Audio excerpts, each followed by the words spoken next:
दयालु था। क्या था? दयालु था। साथ में वो बहादुर भी था। क्या था? बहादुर। मतलब इतना दयालु था कि अपनी प्रजा का बहुत प्यार से ख्याल रखता था।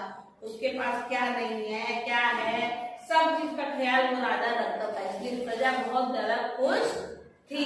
साथ में वो बहादुर था। मतलब कभी भी कोई युद्ध होता वो राजा ही जीतता, है ना।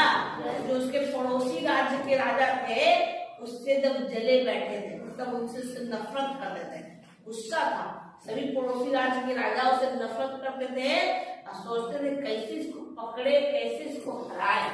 लेकिन वो युद्ध में कभी भी हारता ही नहीं था, वो इतना बहादुर था। ठीक है। तो एक बार क्या हुआ, जितने भी राजा थे पड़ोसी राजा, उन लोगों ने मीटिंग की। क्या की? मीटिंग। हाँ, मीटिंग की कैसे इस राजा को पकड़ा जाए और पकड़ के इसको मार दिया जाए। सब मीटिंग की है कैसे कैसे करना है। कोई भी राज्य हो, कोई भी घर हो, उसमें कुछ लोग ऐसे होते हैं जो धोखेबाज होते हैं, है ना। उस राजा के महल में कुछ ऐसे पहरेदार थे जो राजा के दुश्मन थे। तो उन राजाओं ने मिलकर उस पहरेदार को अपने साथ मिला लिया, है ना। मिला के एक दिन क्या हुआ, रात को पहरेदारों ने क्या किया, उस राजा के खाने में बेहोशी की दवा मिला दी। क्या की दवा? बेहोशी। हाँ, बेहोशी की दवा मिला दी। तो राजा रात में जब खाना खाया तो वो बेहोश हो गया ना। तब सबने मिल के उस राजा को किडनैप कर लिया। जब किडनैप कर लिया तो सब राजा ने क्या किया, उस राजा को एक ऊपर मतलब जंगल में जाके एक ऊंचाई पे गुफा था। क्या था? गुफा। और गुफा में उसको बंद कर दिया। क्या किया? बंद कर दिया। पहले तो सोचता है कि इसको मार देते हैं। क्या करते हैं? मार देते हैं। पर फिर राजा लोग ने कहा कि इसने मुझे बहुत सताया है, बहुत तकलीफ दी है, बहुत परेशान किया है। एक काम करते, इसके हाथ तो बंधे हुए हैं, ये अपने आप तड़प तड़प के गुफा में मर जाएगा। और फिर क्या किया, गुफा के दरवाजे पे एक बड़ा सा पत्थर रख दिया ताकि गुफा बंद हो जाए, है ना। सभी राजा को लगा कि अब तुझे तड़प तड़प के मर जाएगा। कुछ देर बाद क्या हुआ, सुबह जब हुई तब राजा की आंख खुली, बेहोश था ना वो, तो उसको धीरे धीरे होश आया। वो देखता क्या है कि एक बंद गुफा में बेचारा वो बंद है। और फिर वो देखता कि एक बड़ा सा पत्थर गुफा के दरवाजे पे लगा हुआ है।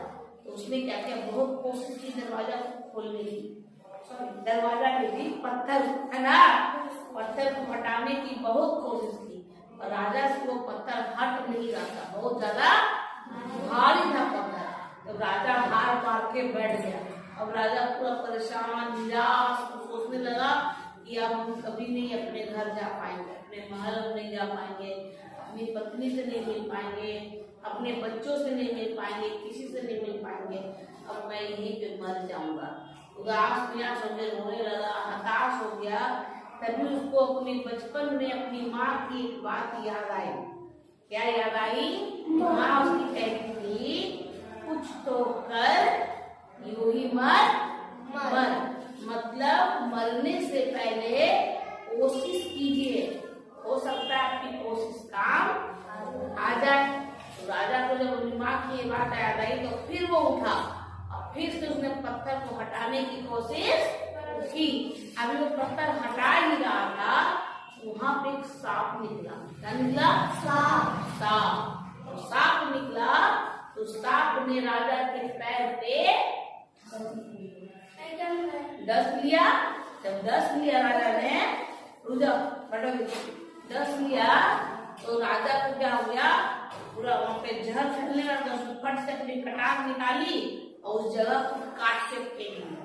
तो जहर तो नहीं फैला, लेकिन जब काट के फेंका पैर तो वहां पर लगातार खून बहने लगा, जिससे अब एक समस्या सॉल्व हो गया कि सांप का जहर तो फैला नहीं, पर दूसरा समस्या आ गया, खून लगातार बह रहा था, है ना।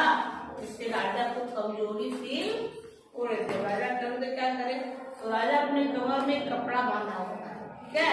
उसने वो कपड़ा निकाला और उस जगह पे कस के बांध दिया। जब बांध दिया तो खून बहना बंद हो गया राजा फिर से दिमाग की वही बात याद किया। कौन सी बात? कुछ तो कर मत। तो राजा फिर से हिम्मत जुटा के उस पत्थर को हटाने की कोशिश करने लगा। समझे? जब हटाने लगा तो पत्थर हट गया। तो उसके बाद क्या हुआ? राजा अपने महल पहुंच गया और उसके बाद फिर से उसने सेना इकट्ठी की और अपने सभी पड़ोसी राजाओं को हरा दिया और उन लोगों को बंदी बना लिया। तो सभी राजा ने माफी मांगी और फिर उन लोगों को छोड़ा गया। कहानी सिखाती है कि हमें कभी भी हिम्मत नहीं हारनी चाहिए। अगर आपके साथ कोई प्रॉब्लम आए तो क्या करना चाहिए? तब तक कोशिश करनी चाहिए जब तक हम जीत न जाए।